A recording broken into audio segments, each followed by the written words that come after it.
What's up, guys? This is Tim Hurlbut with Ambiguous Adventures, and it's been a little wild out there. So the feds have just raised rates. The mortgage industry, the real estate market, everything is kind of shifting.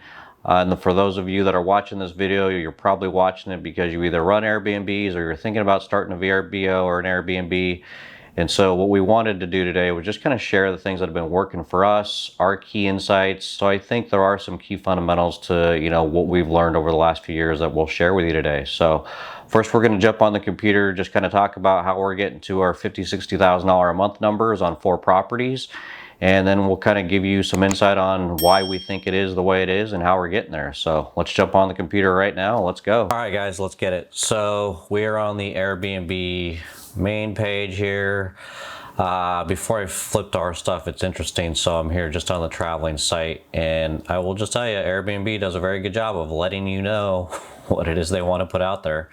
You'll see everything's kind of that niche-y. This is just what I opened to. It's all California, but it's all like showing these, A-framey, modern, cozy, kind of look. I know there's a ton of people that got screwed up by their algorithm change and their new profile, and I think that's obviously terrible. But basically, they're telling you straightforward what they want. They want to see you fit into one of these categories. So if you are starting fresh, I would definitely look at these categories and try to see if whatever you're trying to do, you can line yourself up in one of these categories. Yeah, it kind of is what it is, but we'll go here. We're going to switch to hosting, and what I'll do for context is I'll take you to a quick summary of our properties and kind of how we're at our, $50,000 to $60,000, $70,000 a month numbers right now. So if we go here, we're going to start here. So basically, this was the very first property we bought. It was about 4.5 years ago. We've been doing Airbnb on it for the last 3.5 years. As you can see, we have 352 reviews, 4.95 stars. I'll just give you kind of a quick rundown. You can see we run 337 a night approximately. We allow up to 6 guests, and it's it's not quite an A-frame, but it's a little bit more of that non-traditional housing. Got a hot tub, sits in the forest, solo fire pit, barbecue grill. You can see we do a lot of kind of that mood, warm lighting. You got the kitchen. We just tried to keep everything clean and cozy, modern, but still yet cabiny, right? So that was kind of the goal for this one. This home was honestly pretty well done. We didn't have to do a ton. We probably spent about $20,000 to get it right, and then the style we wanted, but overall it was in pretty good shape. So that's property 1. We're going to go next to property 2. That one was our second experience, and this one we decided to renovate ourselves. What we decided and learned from our very first experience is that we want to make sure that every property has a compelling visual argument of why you would want to stay there. So obviously for this is the water view. It sits right on the slough and has access to the slough. So you can see we built this deck so people can take advantage of that. And you look at the design, and again, this was kind of, I think we'd kind of do things differently a little bit, but really we just try to keep it simple and clean, modern, cozy. It's not necessarily like something that's going to blow your mind, but people are obviously super stoked staying here, or the reviews wouldn't be what they are. King size beds. It's a 2-bedroom. Washer and dryer. Like I said, this is the path to the water access. And this one here, like I said, 4.97, 297 reviews. It runs around 334 a night, right? So that was our second property.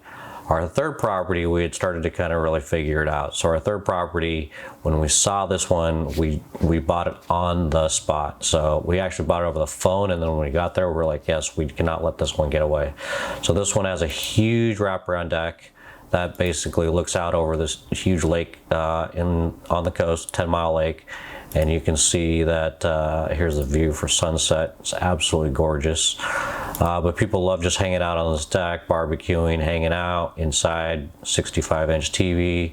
Totally redid the kitchen, tried to bring it more modern and clean aesthetically.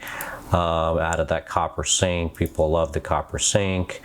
And just like I said, fun. This is our coffee bar. It's got an espresso and a Keurig, so just these little things that I think kind of add up to a lot of things when it's all said and done. But this one we thought turned out really, really well. Got an outdoor fire pit. We did all gravel just to keep the maintenance down. But yes, in this house, I will say 4.97, 263 reviews, and it gets just a little bit more than the other houses, not by much, maybe 1,000 a month, 500 a month on average, but it's a super nice house. So that was property 3. We're going to move on to property 4. This was actually done during the pandemic, when the pandemic happened and I thought we were going to die. I took the family, we ran to Oregon to hide in the woods, and this was a barn that sat vacant for years and it was just being used as like a garage. So we decided to turn it into what we call a tech studio. So kind of flipping through it here, you can see we basically, and I did spend a fair amount of money to make it a tech workstation, because of what I was thinking in that moment was that everybody was traveling to get out of the city but still needed to be able to work remote. So I wanted to make a very tech friendly place where it could be not just a photographer or a videographer or someone like that, but also someone that, you know, works for a software company. I gotta tell you, we've had people from Google, Apple, all over Silicon Valley that have loved staying here. It's got a cool little master bedroom in this lower part of the barn where it's got a projector screen, king size bed. People love just hanging out. A separate docking station for another workstation here. And it was definitely our funnest, coziest, and we did this. I mean, it was, like I said, it was ugly. So we built this little bunk bed, sliding door, barn door there. Tiny little kitchen, but functional. It's still got everything you need. It's got a oven, microwave, little stovetop here. And yeah, even though we don't get the same price point, it still books out all the time. This one, we're at 4.98. So as you can see, people love it. 207 reviews. And I'm going to tell you guys, this whole 4.98, 4.97, 4.95, it's very, very hard to do. But when I see properties and there's companies that pay us to consult with them and figure out whether they're property management companies or even sometimes individuals or just companies that own a bunch of properties that are asking us why they don't perform well, this is the first thing I look at. And when I see that this is under 4.9, I know right away Airbnb is not going to push you up in their algorithm because of that specific rating. So something to definitely keep an eye on. I think everything can be worked out. You're going to have bad reviews. You're going to have bad people. That just happens. You're going to have bad days. So I think it's a mix of trying to, you know, keep on top of your cleaning staff, yourself, and just being good with people, right? So this is the new tiny home resort that we just recently developed. This was all built from scratch. We'll talk about this later. We have a whole play series that is dedicated to talking about how we've taken this from scratch to now, and we're in the middle of our how much it costs to build video series on that, so feel free to check that out. But let's get to the numbers. So with those properties, having seen that, we are going to go to Insights. We will go to Earnings, and you will see here we've got, we'll just click, let's say this month. So right now we're at $50,886, and that's just for the month with 9 days left to go. For August, we were at $48,000.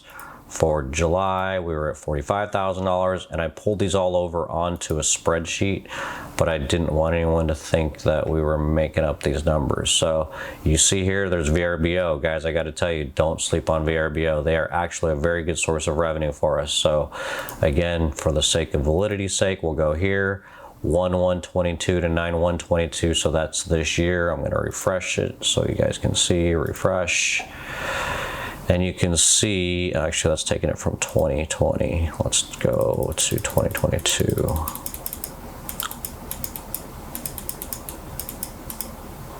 January. And then let's end it here. Cut, refresh. All right, so you can see here it's 31,000 here, 23,000 here, 26,000. We don't run the studio on VRBO. It just, I don't know, it kind of felt like an odd, I don't know, I just felt like it was more of an Airbnb property, so we didn't list it there. And then we had 2 tiny homes that we've just gotten up there. We haven't got the rest up there. But I'm gonna bring all this in to this spreadsheet right here so you can see. So basically with 4 properties, guys, we are, obviously the beginning part of the year is our slower parts, 20 to 30 grand a month, right? Then as we start to get into April through June, July, August, the numbers start moving quite a bit. And obviously adding the tiny home that we just added in August is going to really start to move that needle. But we're at 282 for the year on Airbnb. We're at 83,000 on VRBO, so we're at 365 for the year. which means we're projected to be at 487 for the year, but in reality we should end up probably between $500,000 to $600,000 because of the tiny home additional revenue resort that is now up and running. But as you guys can see, I mean, this can be excellent income, especially if it's a side hustle for you like it is for us. Even though these numbers are gross and not net, we still net usually at least 50% of the earnings, and that's after paying 15-year mortgages. Obviously, you know, having them for anywhere from 2 to 5 years or more closer to paid than not being paid, and you know, so there's a lot of financial security here if you can get this to work right. So what I'm going to do is, now that we're done with that, I just wanted to give you an idea of kind of our numbers. Not that some people do way better than us, and some people are obviously brand new, so the numbers are going to be all over the board for all of you. But with that, I'll share with you guys the last few tips that I think were most important in our journey and that we learned along the way. So with that, let's flip back around. Okay guys, I turned my chair around, so we're back. All right, let's get right into it. So these are the 3 things that I feel were most important things we've learned along the way, and especially things that kind of apply, I think, especially where we're at today with the weirdness of the recession, the economy, people traveling, less traveling, you know, so on and so forth. So here's tip number 1. Tip number 1 is, I think the most important thing that you can do, period, end of story, is making sure your cleanliness is a level 10 out of 10. If you look at our reviews, 1,250 some reviews, and I'll leave a link to our, you know, pro marketing page so you can see all our reviews, I would tell you that almost all of them mention cleanliness is the top mark in the review. And that doesn't mean that we always get a 5-star, right? So to be at 496, 497, 498, we've definitely still had some 5 stars or less than 5-star reviews in there because we're human, right? But the bottom line is, our cleaning staff shares in the victories with us and the defeats with us, and the good reviews and the bad reviews. And you know, we take care of them because they understand they are absolutely a vital part of our business model, and without them we don't exist, right? And likewise, they know how much we appreciate them, take care of them, are willing to do whatever we can for them on our end. But being clean, and I can say that I've stayed in places that were small, tiny, tucked away, but they were really clean. I had nothing bad to say. I just 2 weeks ago stayed at a really nice place in Palm Springs. Had a pool, had a hot tub, had a chess set outdoors, ping pong table. The place was furnished immaculately. And when we got to the master bedroom, there was hair all over the pillows in the bed. And then in my daughter's room, her sheet literally still had blood stains on there. It changed the whole experience, right? Everything went from amazing to terrible. So just know that's gotta be, I think, the number 1 thing to focus on. Number 2. The number 2 thing I think is most important is making sure that your front cover page of whatever is going to be displayed, whether it's on your phone, so vertical, or if it's, you know, horizontal like a computer or desktop, has got to be that banger photo that shows well. Obviously, it's great if you have a view or some compelling, you know, visual argument. That's what we always like to call it, that makes you stand out. But even if it's not, it could be, I don't know, a cool orange door. One of our properties has an orange door and it just kind of stands out, and we use that actually as our cover photo. It could be a cool piece of artwork. It could be, you know, something that just definitely makes it unique. I would say it goes without saying, your property, you need to try to make it as unique as possible. But again, having that one cover photo, if you're able to stack that cool cover photo with a ton of good reviews behind it, that will usually get them to click in. And I just think you start to build this momentum where once you start to get that going and rolling, you know, the people will come. So understanding and paying super close attention to that photo. I can't tell you how many photos I see or people that I've consulted with over the years that are using, you know, a cell phone photo as their visual photo, and it doesn't pop. It doesn't pop at all. So that's number 2. Number 3 is this. If you are not managing and you are entrusting your management to a third-party company, I honestly would ask you to reevaluate and decide if you really think that that's the right answer for you. I know for some people it is. I know for some people it's set it and forget it. And I know some people have good relationships with property management companies that do a great job. But I will say, we do a lot of consulting for big companies, small companies, and individuals. And I will tell you, I would never entrust my properties to a property management company. 1, no one's going to care more than me. 2, I will make sure that I have all the local resources to make sure that I can get a handyman, I can get a plumber, I can do whatever needs to be done no matter what time it is, 24/7, because I will invest in those relationships. I can't tell you how many people I've met at a hardware store, outside a, Ace Hardware that had a van that said plumbing or electrical or whatever it is. But by having that confidence that you've got people that will show up when you know you need them and you'll take care of them for doing so, I would have paid out 150, almost $200,000 in property management fees, and that's insanity to me. We're remote, we're not in state, we're in multiple states all the time, and there's times we can go 3 months, 2.5. We don't like to, but sometimes there's times where we'll go 3-4 months without being on site at certain properties. And if you're brand new and you're just now starting this, I couldn't recommend more that you start this on your own and figure it out yourself. If at that point you want to turn it loose to a property management company because you realize it's too much or not worth the hassle, that's fine. But I think in order to have an amazing restaurant, the best chefs were usually busboys, right? And it's also that same kind of mentality of, if you know everything about that property, the nuts and bolts, the weird things, they all have some weird thing that only you'll know by spending the time in there. I think it's well worth for you to know those things. So that's it, guys. Not a fancy B-roll video, no cool animated sequences, but hopefully just straight facts. And hopefully, like I said, I've got nothing to sell you, but hopefully this will help you in your journey and whatever you're doing and trying to do, and we can all just get there together. So thanks, guys. Peace out.